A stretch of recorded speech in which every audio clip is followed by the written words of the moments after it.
Hello दोस्तों, क्या हाल है। तारीख आज 26 जून 2025, दिन गुरुवार, हिंदी तिथि आषाढ़ महीना शुक्ल पक्ष प्रतिपदा यानी एकम। और आइए बात करते हैं आज के मुख्य समाचार में देश भर की तमाम बड़ी खबरों पर नजर डालते हैं। देखिए, एक तो आज के दिन को दुनिया भर में नो ड्रग्स डे के रूप में मनाया जाता है, यानी अंतर्राष्ट्रीय नशा निरोधक दिवस। और वहीं दोस्तों, आज 26 जून से ही गुप्त नवरात्रि भी शुरू होने जा रहे हैं। ऐसे में आज के दिन पूजन, कलश और घट स्थापना का शुभ मुहूर्त क्या रहेगा। आषाढ़ मास में शुक्ल पक्ष की प्रतिपदा तिथि से ही गुप्त नवरात्रि शुरू होती है। इस दौरान 9 दिन तक उपवास वगैरह रखे जाते हैं और माँ दुर्गा के अलग अलग 9 स्वरूपों की पूजा की जाती है। तो आषाढ़ गुप्त नवरात्रि आरंभ के साथ ही कलश स्थापना और माँ दुर्गा पूजन के शुभ मुहूर्त की जानकारी आप देख सकते हैं। सुबह के समय 1 घंटा 33 मिनट तक की अवधि पर और दोपहर में भी 11:56 से 12:52 तक अभिजीत मुहूर्त रहेगा कलश स्थापना के लिए, है ना। चलिए आगे बढ़ते हैं अपन खबरों में। देखिए, पहली खबर मानसून पर निकल कर आ रही। देश में 24 जून तक मानसून की बारिश सामान्य से 4% ज्यादा हुई। वैज्ञानिकों ने अपने शोध में दावा किया कि खरीफ की बुआई सही रास्ते पर है और देश भर में अभी मानसून की शुरुआत में ही कई जगहों पर तो बाढ़ जैसे हालात चल रहे हैं। ये कुछ तस्वीरें आप देख सकते हैं। गुजरात, सूरत में बाढ़ के पानी में गत्ते पर आराम से लेटा दिखा युवक, तो वहीं सीकर में क्रेन से बच्चों को स्कूल पहुंचाया गया। हिमाचल के धर्मशाला में भी बाढ़ में 15 से 20 मजदूर बह गए, जिनमें 2 के तो 100 बरामद हुए। कुल्लू में 3 जगह पर बादल फटा। लैंडस्लाइड की वजह से आदि कैलाश का रास्ता भी बंद पड़ा है। और भी आगे बताऊंगा मैं आपको पूरे मौसम समाचार विस्तार से। फिलहाल देखिए अगली खबर, भारत के जीडीपी पर ICRA यानी इकरा की तरफ से भी एक रिपोर्ट सामने आ रही है कि भारत की जीडीपी दर घटकर 6.2% रहने का अनुमान है, क्योंकि अभी वैश्विक अनिश्चितताएं चल रही हैं। भू राजनीतिक तनाव का असर भारत की इकोनॉमिक ग्रोथ रेट पर भी पड़ सकता है। जो मतलब इजराइल, ईरान, रूस, यूक्रेन के बीच जो जंग चल रही है, इससे दुनिया भर की अर्थव्यवस्था धीमी पड़ने की संभावना है। क्रेडिट रेटिंग एजेंसी इकरा की तरफ से लेटेस्ट रिपोर्ट जारी की गई। चलिए खबर देखिए, अब इंटरनेशनल नंबर से भी आप UPI पेमेंट कर पाएंगे। IDFC फर्स्ट बैंक की तरफ से अपने ग्राहकों को ये नई सुविधा दी गई है। अगर आप विदेश में रहते हैं और भारत में रहने वाले अपने परिवार या दोस्तों को भी पैसा भेजना चाहते हैं, तो अब आपको भारतीय मोबाइल नंबर की जरूरत नहीं पड़ेगी,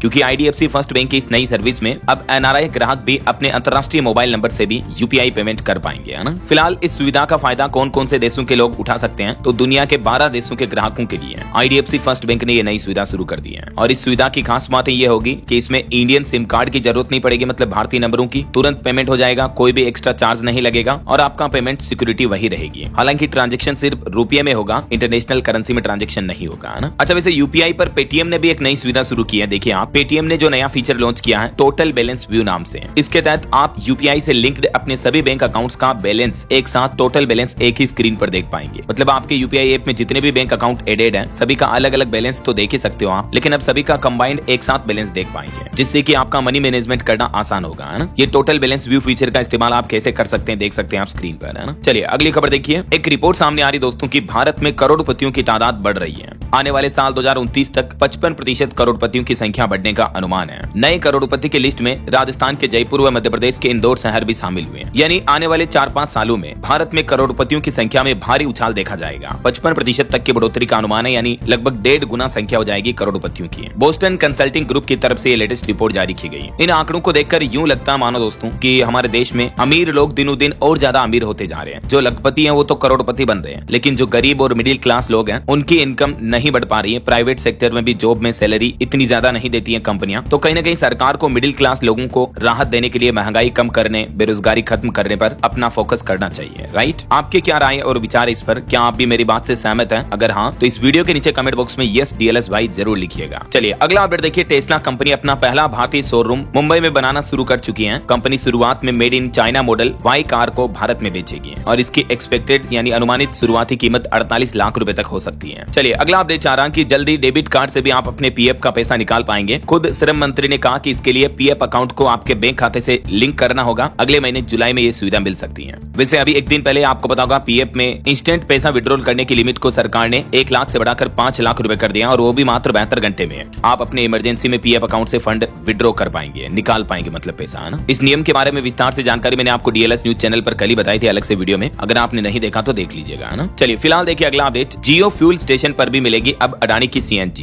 अडानी गैस स्टेशनों पर जियो का पेट्रोल डीजल बिकेगा। ATGL और रिलायंस BP दोनों कंपनियों के बीच पार्टनरशिप हुई है और इसके तहत अब आपको रिलायंस के फ्यूल स्टेशनों पर अडानी कंपनी के CNG भी मिल पाएंगे। और वहीं देखिए मैकिन्से एंड कंपनी इंटरव्यू में मुकेश अंबानी ने कंपनी जियो और अपने पिता के बारे में बातचीत की है। मुकेश अंबानी ने कहा कि रिलायंस जियो को लॉन्च करना मेरी लाइफ का सबसे बड़ा रिस्क था। अंबानी बोले कि इंसान खाली हाथ आता है, खाली हाथ जाता है, मगर समाज के लिए जब तक हम इस दुनिया में हैं तब तक हमें यहाँ रहकर कुछ करना चाहिए। और उन्होंने कहा कि जियो की मदद से भारत में इंटरनेट और डेटा सस्ता हुआ। उन्होंने अपने पिता के बारे में भी बात की। ये तस्वीरें आप देख सकते हैं। धीरू भाई अंबानी और उनके दोनों बेटे मुकेश अंबानी और अनिल अंबानी की। वहीं एक रिपोर्ट सामने आ रही कि जियो स्टार बना देश का सबसे बड़ा ओटीटी प्लेटफॉर्म। हाल ही में जो आईपीएल मैच खत्म हुए, इसमें भी नया रिकॉर्ड बनाया जियो हॉटस्टार ने। चलिए, स्टूडेंट के लिए बड़ी खबर आ रही है। सीबीएसई के 10वीं की परीक्षा अगले साल 2026 से ही 2 बार होगी। पहली परीक्षा कंपलसरी होगी और दूसरा एग्जाम ऑप्शनल होगा। अप्रैल और जून महीने में नतीजे आएंगे और सप्लीमेंट्री एग्जाम सिस्टम को खत्म कर दिया है सीबीएसई ने। Central board of secondary education की तरफ से 2026 से यह नया नियम लागू किया जाएगा और नए एग्जाम पैटर्न की 3 अहम बातें क्या होगी, देख सकते हैं आप डिटेल। कुल मिलाकर अब सीबीएसई के 10वीं के एग्जाम जो है ना, वो 2026 से साल में 2 बार होंगे, ठीक है ना। और एग्जाम पैटर्न में ये कुछ न्यू रूल्स एंड रेगुलेशंस लागू किए हैं सीबीएसई ने। चलिए अगला अपडेट देखिए। शशि थरूर पर कांग्रेस अध्यक्ष मल्लिकार्जुन खड़गे बोले कि कुछ लोगों के लिए मोदी फर्स्ट होता है। तो इस बात का जवाब देते हुए थरूर ने भी कहा कि पंख आपके हैं, उड़ने की इजाजत मत मांगो। उन्होंने मोदी की तारीफ की थी। तो इस बीच कांग्रेस के नेताओं में ये कंट्रोवर्सी देखी जा रही है। उन्होंने ये ट्वीट भी किया, देख सकते हैं। और खबर देखिए, कार्यक्रम के दौरान उपराष्ट्रपति जगदीप धनखड़ के सीने में दर्द उठा। उत्तराखंड में पूर्व सांसद के गले लगकर रोए, तबीयत बिगड़ी तो जवानों ने उन्हें संभाला। वहीं खबर है, महाराष्ट्र विधानसभा चुनाव में गड़बड़ी वाली याचिका बॉम्बे हाईकोर्ट ने खारिज कर दी है। हाईकोर्ट ने कहा कि इस बात का कोई ठोस आधार नहीं है, कोर्ट का समय बर्बाद किया गया। आपको पता होगा, आए दिन राहुल गांधी भी महाराष्ट्र चुनाव में फर्जीवाड़े के आरोप लगाते रहते हैं। वो कहते हैं कि मैच फिक्सिंग वगैरह की गई।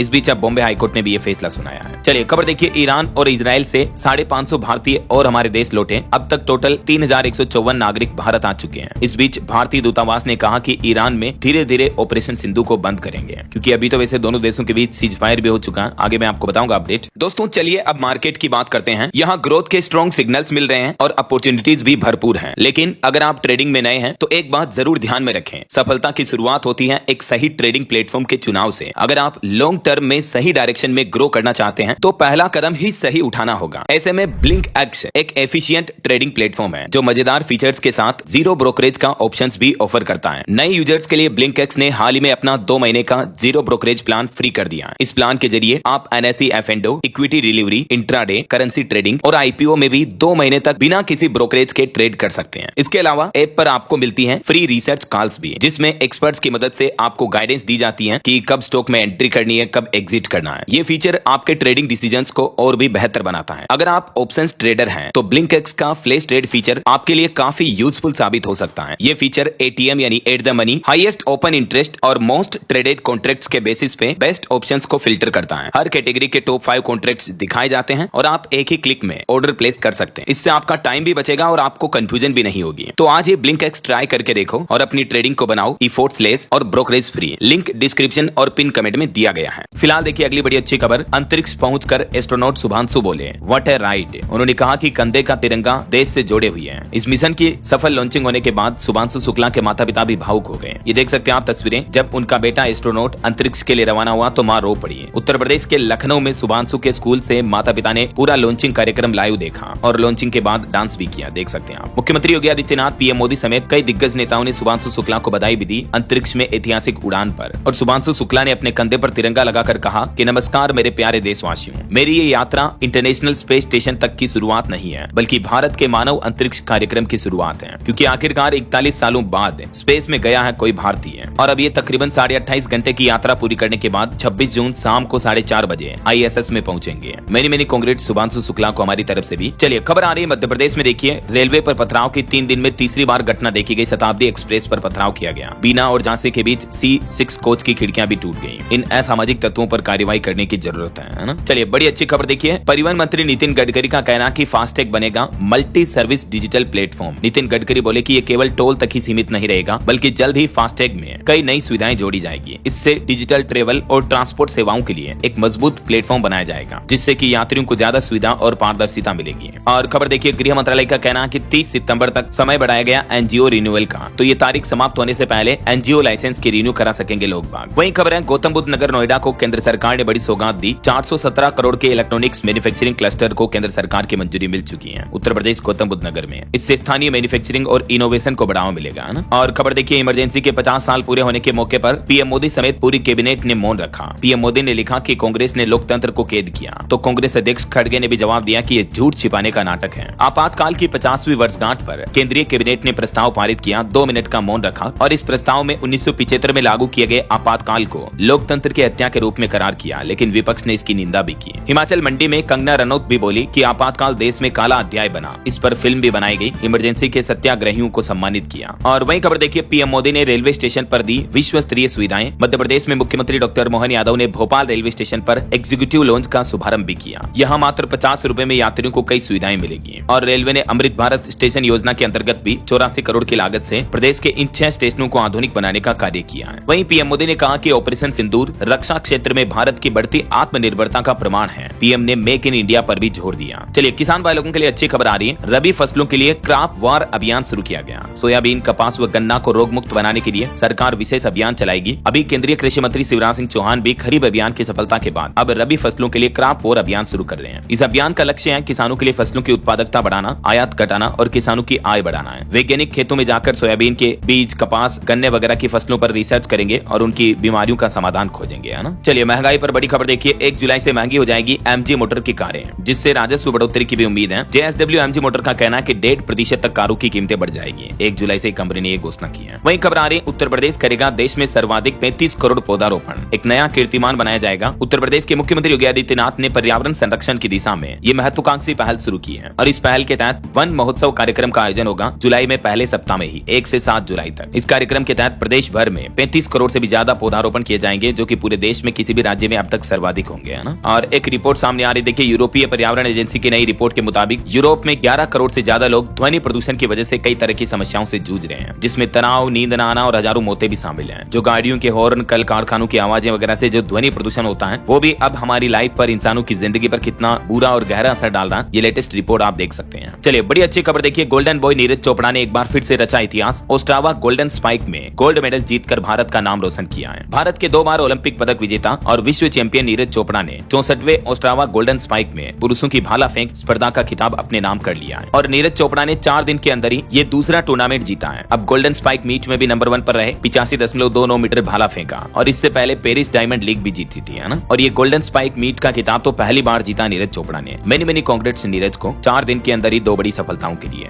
चलिए, अगला अपडेट देखिए दोस्तों। एक अनोखी ऐतिहासिक खोज सामने आई। राजस्थान में प्राचीन सरस्वती नदी का चैनल दिखा, जिसमें महाभारत काल के अवशेष भी मिले। डीग में खुदाई में निकली 5500 साल पुरानी सभ्यता। ये कुछ तस्वीरें आप देख सकते हैं। राजस्थान में भरतपुर से करीब 37 किलोमीटर दूर डीग जिले के बहज गांव में भारतीय पुरातत्व सर्वेक्षण ASI को ये बड़ी कामयाबी मिली है। दावा किया जा रहा है कि 3500 से 1000 ईसा पूर्व पुरानी सभ्यता के ये अवशेष मिले हैं। ये तस्वीरें आप देख सकते हैं। डीग शहर से 5 किलोमीटर दूर बहज गांव में अभी भी ASI सर्वेक्षण का काम जारी है और यहाँ मिले अवशेषों पर रिसर्च भी चल रही है। बहज गांव में कुषाण कालीन कुछ सिक्के भी मिले हैं। खुदाई में मिले ऐसे सिक्कों की संख्या काफी ज्यादा है और कुछ भगवान शिव पार्वती की मूर्तियां भी मिली है। देख सकते हैं आप, छोटी छोटी मूर्तियों की तस्वीरें भी हैं। और बहज में काफी गहराई पर प्राचीन नदी, चैनल और अन्य अवशेष भी मिले हैं। अधिकारियों का कहना है कि ये अवशेष किसी खजाने से कम नहीं है। इन अवशेषों में शामिल है काली मिट्टी के प्रिंटेड बर्तन, प्रतिमा वगैरह के अवशेष। चलिए, अगली बड़ी खबर देखिए। अमेरिका में सरकारी डिवाइस पर व्हाट्सएप बैन कर दिया गया है। डेटा सिक्योरिटी में कमी के कारण मोबाइल ऐप डिलीट करने को कहा अमेरिकी सरकार ने अपने सभी सरकारी अधिकारियों को। साइबर अटैक का भी डर है ट्रंप सरकार को। वहीं दोस्तों, इजराइल ईरान जंग से जुड़े कुछ बड़े अपडेट देखिए आप। ईरानी राष्ट्रपति ने 12 दिवसीय युद्ध की समाप्ति की घोषणा की है और कहा कि अमेरिका और इजराइल इस्लामी देशों के बीच दुश्मनी कराना चाहते हैं। हालांकि ईरान ने पहली बार ये बात भी स्वीकार की, कहा कि अमेरिकी अटैक से हमारे परमाणु ठिकानों को बड़ा नुकसान हुआ है। इस बीच देखिए, इजराइल के प्रधानमंत्री बेंजामिन नेतन्याहू भी बोले कि डोनाल्ड ट्रंप को फरवरी में हमले का प्लान बताया था, साथ देने का फैसला उनका था। ट्रंप ने कहा कि अमेरिकी हमलों से ईरान और इजराइल जंग रुकी है। और वही खबर है कि इजरायली हमले में घायल ईरानी सेना प्रमुख अली सादमानी की भी मौत हो गई। IRGC ने ये पुष्टि की है। और US से अमेरिका के राष्ट्रपति डोनाल्ड ट्रंप भी बोले कि अगले सप्ताह इस मुद्दे पर हम बातचीत कर सकते हैं। अमेरिका और ईरान के अधिकारी, उन्होंने भारत पाकिस्तान संघर्ष पर भी कहा कि मैंने बातचीत के जरिए ही दोनों देशों के बीच संभावित परमाणु युद्ध को रोका। एक बार फिर से ट्रंप ने भारत पाकिस्तान सीज फायर का भी क्रेडिट लिया। और वहीं दुनिया भर में चल रहे जंगी हालातों के बीच एक बड़ा फैसला लिया गया कि यूरोपीय देश अपना रक्षा खर्च यानी डिफेंस बजट GDP का 5% तक बढ़ाएंगे। नाटो समिट की बैठक में यह फैसला लिया गया, जबकि डोनाल्ड ट्रंप ने कहा था कि सदस्य देश अपनी जिम्मेदारी नहीं निभा रहे हैं। यूरोपीय देश अगले 10 सालों में अपना रक्षा बजट इतना बढ़ाएंगे, ये फैसला लिया गया। और खबर है कि पहली बार ब्रिक्स समिट में भी शामिल नहीं होंगे चीनी राष्ट्रपति शी जिनपिंग। रूस से पुतिन के बदले विदेश मंत्री जा रहे हैं और वैसे इस समिट में हमारे भी रक्षा मंत्री राजनाथ सिंह पहुंचे हैं। वहीं खबर आ रही कि ईरान के अमेरिकी एयरबेस पर हमले के बाद भारतीय एयरलाइंस कंपनी एयर इंडिया ने फैसला लिया अपनी सारी मिडिल ईस्ट की उड़ानों को रद्द कर दिया है। ओके, और चलिए अगला अपडेट देखिए। सोनम राजा मामले पर खबर आ रही कि सोनम और राज कुशवाहा ने ये बात कबूली कि हम प्यार करते हैं।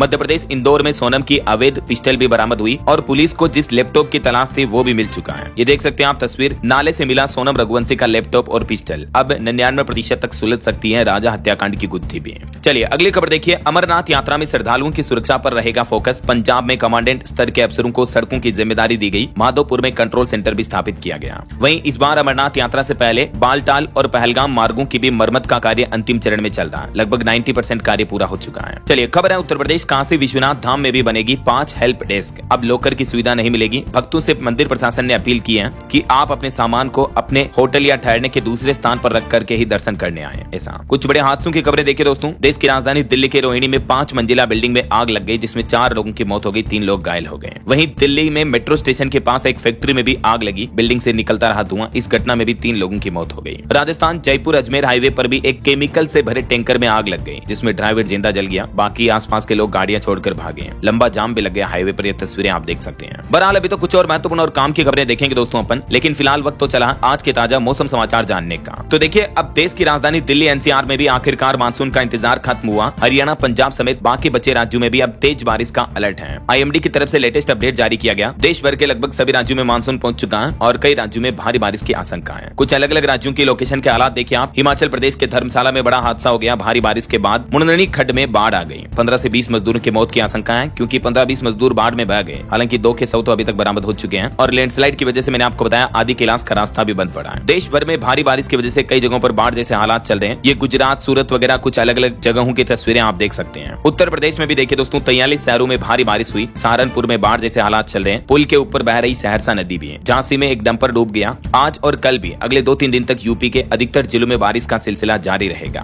हरियाणा में भी देखिए 9 जिलों में जबरदस्त मानसूनी बारिश देखी गई। यमुनानगर में बाढ़ के हालात चल रहे हैं। किसानों की फसलें भी डूब गई। गाड़ी निकालने के चक्कर में एक पुलिसकर्मी भी गिर गया। वहीं मध्य प्रदेश में मानसून के हालात देखिए। अलीराजपुर, झाबुआ समेत 10 जिलों में भारी बारिश की चेतावनी। 26 जिलों में सबसे ज्यादा सतना में पानी गिरा। भोपाल में एक मकान ढह गया, जिसमें एक युवक की भी मौत हो गई। राजस्थान में भी आज और कल 30 जिलों में भारी बारिश का अलर्ट है। चित्तौड़गढ़ में बिजली गिरने से एक युवक की जान चली गई। 4 लोग झुलस गए। बांसवाड़ा में भी 8 इंच तक पानी बरसा। तो वहीं बिजली गिरने की घटनाएं कई और राज्यों में भी देखी गई। देखिए उत्तर प्रदेश ललितपुर में भी आकाशीय बिजली गिरने से 3 महिला समेत 7 लोग झुलस गए। 3 बकरियों की भी मौत हो गई। मौसम विभाग ने जारी चेतावनी में कहा कि बारिश के हालातों में आप घर से बाहर ना निकलें। बिजली गिरने की घटनाओं में पहले से ही सावधान रहें और सतर्क रहें। वैसे उत्तर प्रदेश में अभी तो मानसून ने ब्रेक ले लिया, लेकिन 28 जून के बाद फिर से मानसून सक्रिय होगा, तो परसों के बाद से फिर से बारिश तेज देखने को मिलेगी, है ना। और भी दोस्तों स्काईमेड वेदर की रिपोर्ट के मुताबिक अगले 24 घंटों के दौरान मौसम की संभावित गतिविधियां क्या रह सकती हैं, जिसकी जानकारी आप देख सकते हैं स्क्रीन पर। मौसम विभाग का कहना है दक्षिण पश्चिम मानसून की दिल्ली में हल्की शुरुआत हो चुकी है, तो अगले 3 दिन देश की राजधानी में भी बौछारों की उम्मीद बनी रहेगी। बाकी आज 26 जून को किन किन राज्यों में बारिश की गतिविधियां रहेगी, सबसे तेज अलर्ट बिहार, झारखंड, पश्चिम बंगाल, असम, मेघालय में भी है। यहाँ बिजली गिरने की भी चेतावनी है, तो सावधान रहिएगा ना।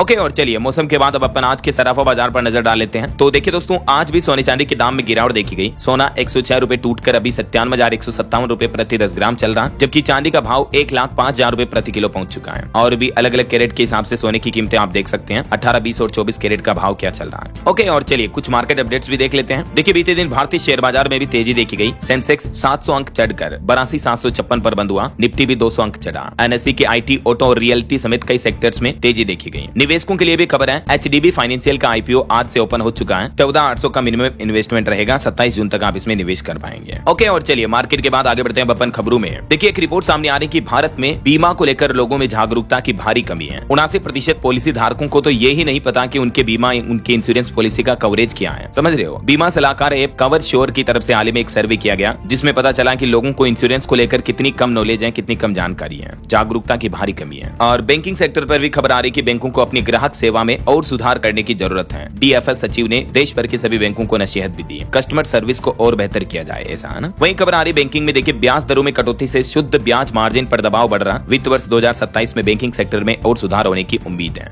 और खबर देखिए देश के वाणिज्य मंत्री पीयूष गोयल का कहना है कि भारत साल 2027 तक $5 ट्रिलियन के क्लब में शामिल हो जाएगा। पीयूष गोयल बोले कि पीछे मुड़ने का तो सवाल ही नहीं है। देश की इकोनॉमी पर उन्होंने गहरा भरोसा जताया और कहा कि देश की विकास यात्रा रुकने वाली नहीं है। वहीं भारतीय स्टेट बैंक एसबीआई के ग्राहकों के लिए खबर आ रही है कि कुछ दिनों तक हर दिन इस समय आपके नेट बैंकिंग में दिक्कत आ सकती है। दरअसल एसबीआई ने बताया कि उनकी सर्विस रोजाना सुबह 4:45 से 5:45 के बीच बाधित हो सकती है। इस दौरान नेट बैंकिंग, यूपीआई वगैरह में आपको दिक्कतें आ सकती हैं, क्योंकि बैंक का कहना है कि वो अपनी सर्विस और वेबसाइट को अपग्रेड कर रहे हैं। इस वजह से मेंटेनेंस आपको देखने को मिल सकता है। चलिए अगला अपडेट देखिए। मुस्लिम औरत खुद ले सकती है तलाक, खुला के लिए पति की इजाजत जरूरी नहीं है। तेलंगाना हाईकोर्ट की तरफ से ऐतिहासिक फैसला सुनाया गया कि मुस्लिम महिलाएं पति की सहमति के बिना भी खुला ले सकती है, मतलब तलाक ले सकती हैं। और खुला के लिए किसी भी मौलवी या धार्मिक अदालत की भी जरूरत नहीं है। खुला में पत्नी मेहर छोड़कर तलाक ले सकती है। ऐसा मुस्लिम महिलाओं के विवाह शादी को लेकर ये तेलंगाना हाईकोर्ट की तरफ से बड़ा फैसला सुनाया गया। चलिए खबर आ रही 12 जिलों को जोड़ेगा शक्तिपीठ एक्सप्रेसवे। साल 2028 तक बनकर तैयार हो जाएगा ये। गोवा जाने वालों को भी इससे राहत मिलेगी। 802 किलोमीटर लंबा शक्तिपीठ एक्सप्रेसवे वर्धा जिले के पवनार से शुरू होगा। ये सिंधुदुर्ग जिले में महाराष्ट्र गोवा सीमा पर स्थित पात्रा देवी तक जाएगा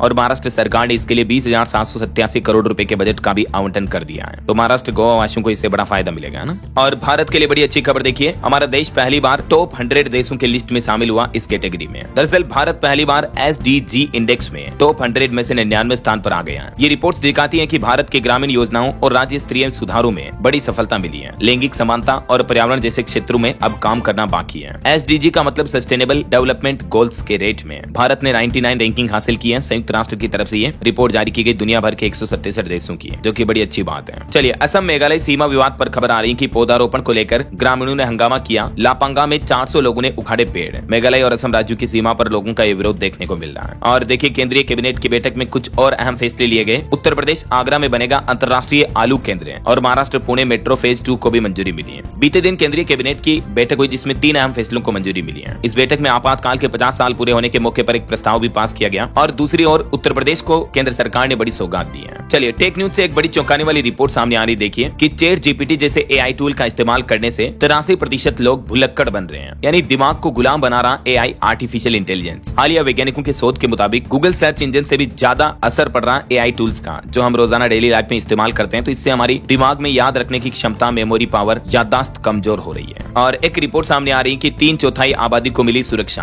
भारत समेत दुनिया भर में तंबाकू पर शिकंजा कसा गया, लेकिन ई सिगरेट अभी भी नई चुनौती बनी हुई है। टोबैको एपिडेमिक 2025 शीर्षक से जारी रिपोर्ट के मुताबिक आज दुनिया की 3/4 आबादी कम से कम एक तंबाकू नियंत्रण नीति से संरक्षित है, जो कि 2007 में केवल 1 अरब लोगों तक ही सीमित थी। तो कहीं न कहीं दुनिया भर की सरकारों द्वारा जो नशा मुक्ति अभियान चलाए जाते हैं, उनका अच्छा रिजल्ट देखने को मिला है। और भारतीय वैज्ञानिकों की एक बड़ी उपलब्धि देखिए, अब मिनटों में होगी निपाह वायरस की पहचान। टीके पर भी काम जारी है। NIV वैज्ञानिक बना रहे एंटीबॉडी। निपाह वायरस, जो कि मुख्य रूप से फल खाने वाले चमगादड़ों के जरिए फैलता है, भारत में अब तक कई बार प्रकोप का कारण बन चुका है और इसकी मृत्यु दर 50% से भी ज्यादा है, जो कि इसे खतरनाक वायरल लोगों में से एक बनाता है। लेकिन भारत में निपाह वायरस की पहचान अब मिनटों में की जा सकेगी। राष्ट्रीय विषाणु विज्ञान संस्थान NIV ने निपाह वायरस के लिए नई portable point of care test kit तैयार की है। जैसे कोविड-19 कोरोना टेस्ट किट है ना, वैसे ही निपाह वायरस टेस्ट किट बना ली है भारत के वैज्ञानिकों ने, जो कि लैब के अंदर तुरंत रिजल्ट दे सकेगी कि कोई व्यक्ति निपाह पॉजिटिव है या नहीं, ऐसा है ना। इसके अलावा वायरस के मुद्दे पर एक और अच्छी खबर आ रही है कि खतरनाक वायरसों के खिलाफ भारत एक नया हथियार बना रहा है। दुर्गम इलाकों में भी पहुंचकर अब आसानी से जांच की जा सकेगी। जी हाँ, भारत ने ICMR और क्लेंजाइट्स के साथ मिलकर मोबाइल BSL-3 लैब बनाई है और ये एक चलती फिरती लेबोरेटरी होगी, समझ रहे हो, जो कि दूर दुर्गम इलाकों में खतरनाक वायरसों की जांच कर सकती है। निपाह वायरस के दौरान भी इस लैब का सफल उपयोग हुआ था। तो अब ये लेबोरेटरी भी चलती फिरती मेडिकल साइंस की लैब होगी, जो उन इलाकों तक जा पाएगी जहां बड़े लेवल के हॉस्पिटल नहीं है या लेबोरेटरी जांच की सुविधाएं नहीं है ना। चलिए, अगला अपडेट देखिए। वर्ल्ड वाईफाई डे के मौके पर एक रिपोर्ट सामने आ रही कि भारत का वैश्विक डिजिटल लेनदेन में 46% तक योगदान है। 2035 तक 1.8 लाख करोड़ का होगा वाईफाई बाजार भी। और ये भारत की एक बड़ी ताकत है कि दुनिया भर में जितना भी डिजिटल लेनदेन होता है, उसमें 46% योगदान, यानी लगभग आधा हिस्सा तो भारत का है ना। और अगली बड़ी अच्छी खबर देखिए, महाराष्ट्र में पहले साल में बिजली की दरें 10% और 5 साल में 26% तक कम होगी। जी हाँ, महाराष्ट्र राज्य के लोगों के लिए महंगाई पर बड़ी अच्छी राहत भरी खबर आ रही है। महाराष्ट्र सरकार का खुद कहना है कि अगले 5 साल में 26% तक बिजली के दाम घट जाएंगे। महाराष्ट्र के मुख्यमंत्री देवेंद्र फडणवीस ने यह घोषणा की है, जिससे आम लोगों को महंगाई से राहत मिलेगी, है ना। और वैसे महाराष्ट्र में पहली कक्षा से हिंदी पढ़ाने का जो विरोध चल रहा है, इस बीच अजीत पवार बोले कि 5वीं से हिंदी की पढ़ाई शुरू कर देनी चाहिए। उन्होंने ये सुझाव दिया ऐसा। चलिए, खबर देखिए दोस्तों, जांच एजेंसी CBI को बड़ी सफलता मिली है। 2.5 करोड़ के फर्जी पोस्टेज स्कैम में 3 आरोपियों को गिरफ्तार किया गया। वहीं उत्तराखंड के DGP ने निर्देश दिए, कहा कि संवेदनशील क्षेत्रों में कांवड़ यात्रा के दौरान मांस मदिरा की बिक्री पर प्रतिबंध रहेगा। और वैसे कांवड़ यात्रा को लेकर मुख्यमंत्री योगी आदित्यनाथ ने भी खास निर्देश दिए, कहा कि त्योहारों पर शरारत बर्दाश्त नहीं की जाएगी। अफवाहों, अराजकता और जातीय तनाव फैलाने वालों पर सख्त कार्रवाई होगी। वहीं CM ने कहा कि आने वाले त्योहारों में भड़काऊ नारे न लगाएं और हथियार प्रदर्शन किया तो भी बर्दाश्त नहीं किया जाएगा। और कांवड़ यात्रा में उत्तर प्रदेश में भी मांस बिकेगा नहीं। वैसे यूपी से जुड़े कुछ और बड़े अपडेट देखिए आप। एक तो केंद्र सरकार ने मोदी कैबिनेट में उत्तर प्रदेश आगरा में अंतर्राष्ट्रीय आलू केंद्र की स्थापना के प्रस्ताव को हरी झंडी दे दी है। मैंने आपको बताया था, CM योगी ने भी आभार जताया। वहीं यूपी में 35 करोड़ पौधारोपण का लक्ष्य रखा है। और इसके अलावा देखिए, क्रिकेटर रिंकू सिंह को योगी सरकार ने बड़ा तोहफा दिया। अब यूपी के इस विभाग में अधिकारी बनकर करेंगे काम। दरअसल उत्तर प्रदेश सरकार ने उन्हें अंतर्राष्ट्रीय पदक विजेता सीधी भर्ती के तहत BSA यानी बेसिक शिक्षा अधिकारी के पद पर नियुक्त करने की प्रक्रिया शुरू कर दी है। तो क्रिकेटर रिंकू सिंह अब यूपी में अफसर भी बनेंगे, अधिकारी बनेंगे। और वही खबर देखिए, उत्तर प्रदेश में सिपाहियों को इस बार दी जाएगी पेडागोजी ट्रेनिंग भी। ये सामान्य प्रशिक्षण से अलग होगा। यूपी पुलिस में नव चयनित जो 60,000 से भी ज्यादा सिपाही हैं, इस बार उन्हें उन्हें ज्यादा सिस्टमेटिक ट्रेनिंग दी जाएगी और ये ट्रेनिंग 21 जुलाई से शुरू हो रही है। इस ट्रेनिंग के तहत तीनों नए आपराधिक कानूनों समेत हर विधा में माहिर होंगे अब यूपी पुलिस के सिपाही। और खबर देखिए, उत्तर प्रदेश में गन्ना बीज उत्पादन में जुटी 3000 से ज्यादा स्वयं सहायता समूह की महिलाएं। प्रदेश सरकार की पहल से महिलाओं को भी रोजगार मिल रहा है। गन्ना किसानों को अब ऑनलाइन बुकिंग के जरिए हाईटेक सीड किट उपलब्ध कराई जा रही है, जिससे उन्हें उन्नत किस्म की खेती करने में भी मदद मिल रही है। और प्रदेश में ग्रामीण क्षेत्रों की महिलाओं को भी आत्मनिर्भर बनने के लिए योगी सरकार का यह लगातार नया प्रयास है। वही खबर है दोस्तों, यूपी लखनऊ मेट्रो में नए रूट में जमीन से 100 फुट नीचे गुजरेगी मेट्रो, 7 भूमिगत स्टेशन भी बनाए जाएंगे। और खबर आ रही, यूपी में बनेगा एक और लिंक एक्सप्रेसवे जो कि पूर्वांचल और आगरा लखनऊ एक्सप्रेसवे को आपस में जोड़ेगा। इसकी कुल लंबाई 50 किलोमीटर होगी और इस नए एक्सप्रेसवे को भी योगी सरकार ने मंजूरी दे दी है। इस प्रोजेक्ट की लागत तकरीबन 5000 करोड़ रुपए आएगी, जिससे कि लखनऊ वासियों को भी ट्रैफिक जाम से निजात मिलेगी। ये नया एक्सप्रेसवे किन किन गाँव से गुजरेगा, जिसकी डिटेल भी आप देख सकते हैं स्क्रीन पर। और वही खबर है, आगरा प्रयागराज बनेंगे औद्योगिक क्रांति के केंद्र। योगी सरकार का $1 ट्रिलियन इकोनॉमी की ओर एक बड़ा कदम उठाया जा रहा है। औद्योगिक दृष्टिकोण के अनुरूप आगरा जिले के रहन कला क्षेत्र में 1058 एकड़ और प्रयागराज के करछना ब्लॉक में भी 351 एकड़ भूमि पर ये 2 विशाल IMC विकसित किए जाने की योजना है। और इन क्षेत्रों में क्या क्या चीजें डेवलप की जाएगी, जिसकी डिटेल जानकारी भी आप देख सकते हैं। वही खबर आ रही कि उत्तर प्रदेश के इस जिले में 29 करोड़ से नया बाईपास भी बनेगा, जिससे ट्रैफिक जाम वगैरह से लोगों को मुक्ति मिलेगी। योगी सरकार ने इसके लिए घोषणा भी कर दी है। यूपी गाजीपुर में यह नया बाईपास बनाया जाएगा। ओके, और चलिए आगे बढ़ते हैं। कुछ और स्टेट न्यूज अपडेट देखिए फटाफट से। देखिए, छत्तीसगढ़ में अगली मध्य क्षेत्रीय परिषद बैठक बस्तर में आयोजित होगी। केंद्र सरकार ने ऐतिहासिक पहल की है। 25वीं बैठक के दौरान ये जानकारी दी गई। वही खबर है, झारखंड राज्य में अब 16 अगस्त से शराब की नई उत्पाद नीति लागू करने की तैयारी की जा रही है। अब निजी दुकानों पर भी शराब बिक पाएगी, यानी शराब की खुदरा दुकानें अब प्राइवेट सेक्टर के हाथों में होगी। झारखंड सरकार का नया प्लान है। और खबर देखिए, उत्तर प्रदेश मेट्रो में अब आप पार्टी वगैरह भी कर पाएंगे 500 रुपए जमा करके। आगरा मेट्रो की तरफ से जन्मदिन, बर्थडे पार्टी वगैरह के लिए नया प्लान लॉन्च किया गया है। और बिहार की नीतीश सरकार का अहम फैसला देखिए, शिक्षकों की बच्चियों को भी कन्या आवासीय विद्यालयों में फ्री शिक्षा मिलेगी। बिहार में अन्य पिछड़ा वर्ग कन्या आवासीय +2 विद्यालयों में कार्यरत शिक्षकों और उनके कर्मचारियों की बेटियों को अब उन्हीं विद्यालयों में निःशुल्क शिक्षा मिल पाएगी, मतलब कोई फीस वगैरह जमा नहीं करनी पड़ेगी, है ना। वही खबर है, दिल्ली के 8 लाख व्यापारियों की मांग अब होगी पूरी। मुख्यमंत्री रेखा गुप्ता ने बजट में घोषित इस नए प्लेटफॉर्म की रूपरेखा भी तय कर ली है। दरअसल सीएम रेखा गुप्ता ने व्यापारियों के लिए ट्रेडर्स वेलफेयर बोर्ड के गठन की घोषणा की है। और ये जो बोर्ड होगा, ये व्यापारियों की समस्याओं को हल करने और सरकार व व्यापारियों के बीच एक मजबूत सेतु का काम करेगा। तो जल्दी इस नए प्लेटफॉर्म की शुरुआत कर दी जाएगी, है ना। अभी तक व्यापारियों की समस्या सुनने के लिए कोई विशेष प्लेटफॉर्म नहीं था, लेकिन इस बोर्ड में उद्योग मंत्री चेयरमैन होंगे, 6 व्यापारी और 6 अधिकारी भी शामिल होंगे, इसके सदस्य होंगे, है ना। और इसके लिए दिल्ली सरकार ने 10 करोड़ रुपए का फंड भी आवंटित कर दिया है। चलिए, खबर आ रही कि कभी भी कहीं भी कर सकता है दुश्मन का खात्मा। भारतीय सेना में शामिल हुआ एडवांस कटना राइफल सिस्टम। AI आधारित ये एडवांस डिफेंस सिस्टम है, जिससे हमारी इंडियन आर्मी की ताकत और बढ़ेगी।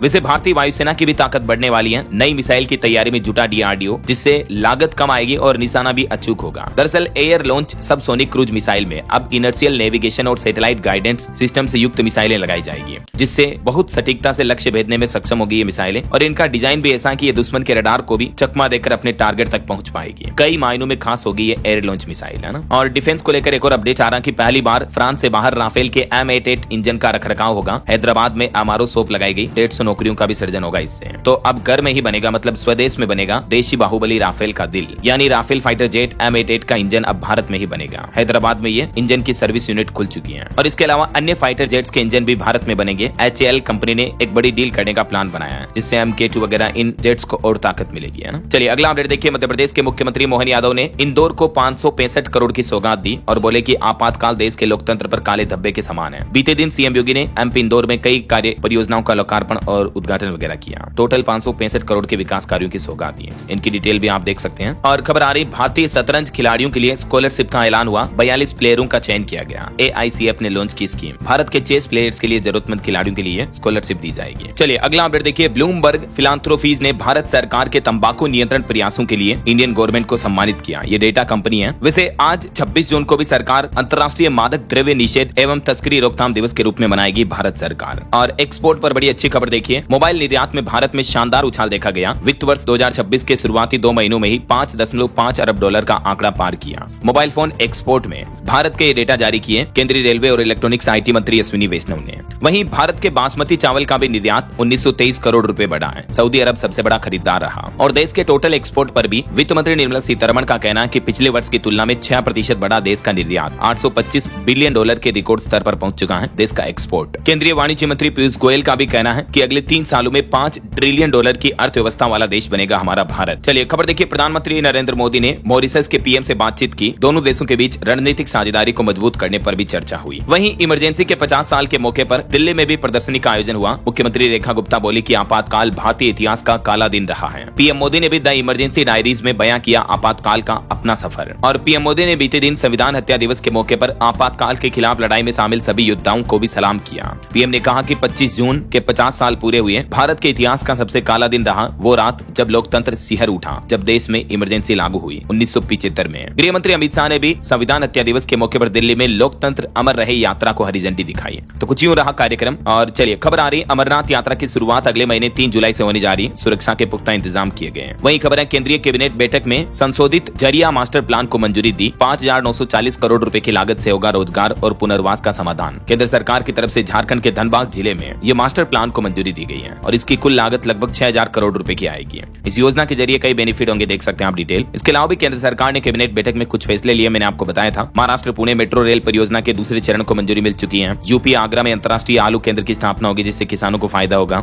है ना। चलिए खबर आ रही है, भारतीय सेना ने मंगोलिया में आयोजित बहुराष्ट्रीय संयुक्त सैन्य अभ्यास खान क्वेस्ट 2025 नाम से कंप्लीट किया और इसमें इंडियन आर्मी ने अपना दमखम शौर्य दिखाया। और भारत के विदेश मंत्री डॉक्टर एस जयशंकर बोले इमरजेंसी के 50 साल के मौके पर कि हमें लोकतंत्र को मजबूत बनाए रखना है। वही खबर है, शशि थरूर की ऐतिहासिक डॉक्यूमेंट्री से रूस में गूंजेगी भारत की विकास गाथा। इस डॉक्यूमेंट्री का शीर्षक है imperial receipts with doctor Shashi Tharoor और इसको रशिया में लॉन्च किया जाएगा। वही खबर आ रही कि भारतीय आपूर्तिकर्ताओं से सालाना 10 अरब डॉलर की खरीद हमारा लक्ष्य है, वॉलमार्ट सीईओ का यह कहना है। और भारत में घरेलू हवाई यात्रियों की संख्या भी बीते महीने मई में बढ़कर 1.4 करोड़ तक पहुंच चुकी है। डीजीसीए की तरफ से लेटेस्ट आंकड़े जारी किए गए। और खबर है, महिला स्वयं सहायता समूहों को सशक्त करने के लिए ग्रामीण विकास मंत्रालय कौशल विकास विभाग की तरफ से एक समझौता ज्ञापन पर हस्ताक्षर किए गए। और एक रिपोर्ट सामने आ रही है कि अगले 5 सालों में भारत के बिजली सेक्टर को चाहिए 42 लाख करोड़ रुपए। बिजली बिल में बड़े बदलाव की तरफ मंत्री ने इशारा भी किया। भारत को अपनी वर्तमान और भविष्य की बिजली जरूरतों को पूरा करने के लिए नवीकरणीय ऊर्जा प्रयोगों में और प्रगति लाने की जरूरत होगी, बिजली मंत्री का यह कहना है। वहीं निवेशकों के लिए खबर आ रही, सुदीप फार्मा भी लाएगी जल्दी अपना आईपीओ, 95 करोड़ रुपए जुटाएगी इसके जरिए। और खबर है, ब्रिटेन अमेरिका से खरीदेगा अत्याधुनिक F-35A लड़ाकू विमान। ब्रिटेन के प्रधानमंत्री कीर स्टारमर ने कहा कि हमें युद्ध के लिए हर समय तैयार रहना होगा।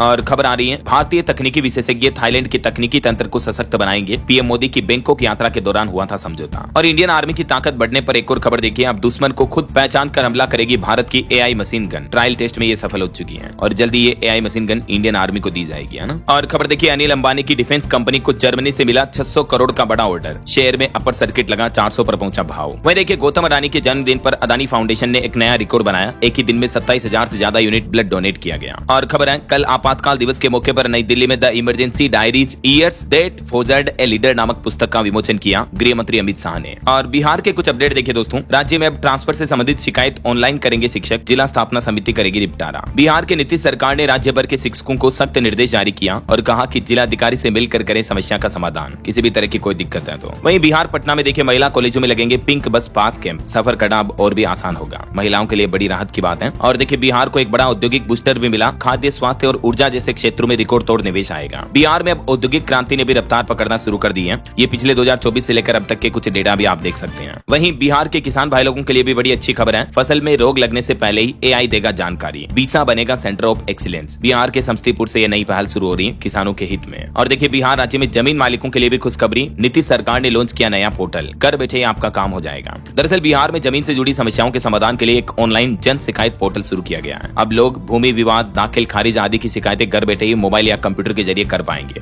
ये पहल सरकारी दफ्तरों में चक्कर काटने या दलालों के चक्कर में ना पड़ने के लिए आम लोगों के लिए शुरू की गई है नीतीश सरकार की तरफ से। और पोर्टल का एड्रेस है biharbhumi.bihar.gov.in। इस पोर्टल पर 2 तरह की शिकायतें दर्ज करा सकते हैं आप, और ये कंप्लेंट कैसे दर्ज करानी, इसका कंप्लीट प्रोसेस भी आप देख सकते हैं। इन स्टेप्स को फॉलो करना आपको, ठीक है ना। जमीन से संबंधित कोई भी दिक्कत है, प्रॉपर्टी भूमि वगैरह से जुड़ी, तो आप कंप्लेंट कर सकते हैं। और बिहार में शिक्षकों और कर्मचारियों की बेटियों को भी मुफ्त पढ़ाई मिलेगी। बिहार सरकार ने नियमावली में संशोधन किया। पिछड़ा वर्ग एवं अति पिछड़ा वर्ग कल्याण विभाग ने नियमावली में ये संशोधन किया और इसके तहत इनके बच्चियों को निःशुल्क सुविधा दी जाएगी पढ़ाई की। और खबर है, दिल्ली के मुख्यमंत्री रेखा गुप्ता ने बीते दिन राजधानी की सड़कों पर 3,400 से ज्यादा गड्ढों को भरने के अभियान को लेकर लोक निर्माण विभाग की प्रशंसा भी की है। वही खबर देखिए, कैलाश मानसरोवर यात्रा 2025 के दूसरे जत्थे ने नाथुला सीमा को सफलतापूर्वक पार कर लिया है। ओके, और चलिए कुछ और स्टेट न्यूज अपडेट देख लेते हैं फटाफट से। देखिए, राजस्थान के मुख्यमंत्री आज जोधपुर का दौरा करेंगे। सुबह सुबह यहाँ पहुंचेंगे, IIT दीक्षांत समारोह में हिस्सा लेंगे। वहीं खबर आ रही, राजस्थान में फर्जी ट्रेडिंग और गेमिंग ऐप के जरिए साइबर ठगी के मामले सामने आए। खेल में जीत का झांसा देकर फंसा रहे लोगों को फर्जी लिंक भी शेयर कर रहे हैं, तो ऐसे ठगों से आप सावधान रहें। अगर कुछ साइबर ठगी आपके साथ हो जाती है तो तुरंत इस तरह से आप साइबर क्राइम की कंप्लेन दर्ज करा सकते हैं 1930 पर कॉल करके या इस पोर्टल के जरिए, है ना।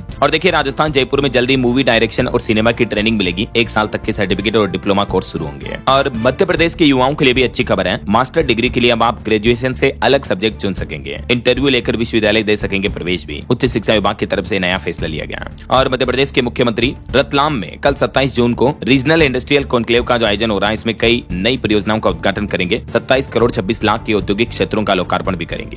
और खबर है मध्य प्रदेश में लॉटरी के जरिए आरटी से एडमिशन शुरू हुए, दूसरे चरण में 9,000 से ज्यादा बच्चों को मिला निजी स्कूलों में प्रवेश। रेलवे से भी खबर आ रही, जगन्नाथ रथ यात्रा के लिए पहली स्पेशल ट्रेन 26 तारीख को चलेगी आज से। और देखिए छत्तीसगढ़ सिम्स में बनेगा प्रदेश का पहला जेनेटिक सेंटर, डीएनए टेस्ट से तय होगा इलाज, जन्म से पहले बच्चे की बीमारी जान सकेंगे। वहीं छत्तीसगढ़ बस्तर को बनाएंगे विकास का मॉडल, पहली बार जुटेगी परिषद, सरकार का प्लान है। और देखिए शादी सगाई छठी या मृत्यु भोज में डिस्पोजल, स्पेशली प्लास्टिक डिस्पोजल का उपयोग बंद किया जाएगा। छत्तीसगढ़ दूर के 45 गाँव में यह फैसला लिया गया है। वहीं यूपी लखनऊ एयरपोर्ट से 5 अंतर्राष्ट्रीय उड़ानें रद्द की गई। यूपी गाजियाबाद में एक कोरोना पॉजिटिव भी पाया गया। उत्तर प्रदेश आगरा में 26 जून को भगवान जगन्नाथ देंगे दर्शन, 27 को निकलेगी रथ यात्रा। और 1 जुलाई से यूपी अयोध्या में चलेगा विशेष वाहन चेकिंग अभियान भी। वहीं झारखंड में मानसून पर खबर आ रही, आकाशीय बिजली गिरने से 4 लोगों की मौत हो गई, 28 जून तक भारी बारिश की संभावना है। हरियाणा में ऊर्जा मंत्री ने स्पष्ट किया बिजली टेरिफ, अनिल विज बोले 4 गुना वाली बात बिल्कुल गलत है, बिजली बिल में 49 से 75% तक की कमी आई है। वहीं हरियाणा के मुख्यमंत्री ने कहा कि सरकारी अस्पतालों में फ्री इलाज मिलेगा। कुरुक्षेत्र में बोले कि 15 अगस्त से शुरू होगी योजना। और देखिए चंडीगढ़ में बाइक और कैब कंपनियों के लिए नई गाइडलाइन जारी हुई, पैनिक बटन देना जरूरी होगा, लाइव लोकेशन ट्रैकिंग और चाइल्ड लॉक पर भी रोक लगाई गई। और खबर है चंडीगढ़ रेलवे स्टेशन जल्दी हाईटेक होगा, अक्टूबर 2025 तक तैयार हो जाएगा, 462 करोड़ रुपए खर्च किए जाएंगे। ओके और चलिए दोस्तों सरकारी नौकरी पर अपडेट आ रहा, हैवी व्हीकल फैक्ट्री में टेक्नीशियन के 1850 पदों पर भर्ती निकली हुई है, 28 जून से आवेदन शुरू होंगे, ठीक है। और इसमें लास्ट डेट रहेगी 18 जुलाई, तब तक आप आवेदन कर सकते हैं। और अंतर्राष्ट्रीय न्यूज पर खबर है, नीदरलैंड्स में डोनाल्ड ट्रंप से मिले जेलेंस्की, ट्रंप बोले कि पुतिन से जंग खत्म करने पर भी बात करूंगा, जो रूस यूक्रेन जंग चल रही है उसमें भी अब ट्रंप मध्यस्थता करने का प्लान कर रहे हैं। वही खबर है, अभिनंदन को पकड़ने वाला पाकिस्तानी अफसर मारा गया। 2019 में पाकिस्तान में जो विंग कमांडर का विमान गिरा था, उस वक्त आपको पता होगा विंग कमांडर अभिनंदन को गिरफ्तार कर लिया गया था। 58 घंटे बाद उनकी रिहाई हुई थी, तो वो उनको पकड़ने वाला पाकिस्तानी अफसर भी मारा गया। ओके और चलिए दोस्तों अंत में आज के राशिफल पर नजर डाल लेते हैं। देखिए मिथुन राशि के लोगों को करियर में तरक्की के मौके मिलेंगे और तुला राशि वाले बिजनेस में सफल हो सकते हैं। और भी कुछ अलग अलग राशियों का राशिफल आप देख सकते हैं स्क्रीन पर। और हाँ दोस्तों आप मुझे कमेंट करके बताइए कि भारत में देश में पहली बार राष्ट्रीय आपातकाल यानी नेशनल इमरजेंसी कब लागू हुई थी, कमेंट करके बताइए। सही जवाब देने वाले लोगों को रेंडमली सेलेक्ट होने पर डीएलएस न्यूज टीम की तरफ से एक शानदार सरप्राइज गिफ्ट जीतने का मौका मिलेगा। और इसी के साथ अगर आपको वीडियो अच्छा लगा तो इसे लाइक करना, शेयर भी करना, डीएलएस न्यूज चैनल को सब्सक्राइब करके बेल आइकन जरूर दबा देना, रोजाना ऐसी इन्फॉर्मेटिव जानकारियां महत्वपूर्ण समाचार देखते रहने के लिए। ओके ख्याल रखिएगा अपने आप का, अपने परिवार का। मिलेंगे अगले नेक्स्ट अपडेट में, तब तक के लिए जय हिंद, जय भारत, वंदे मातरम।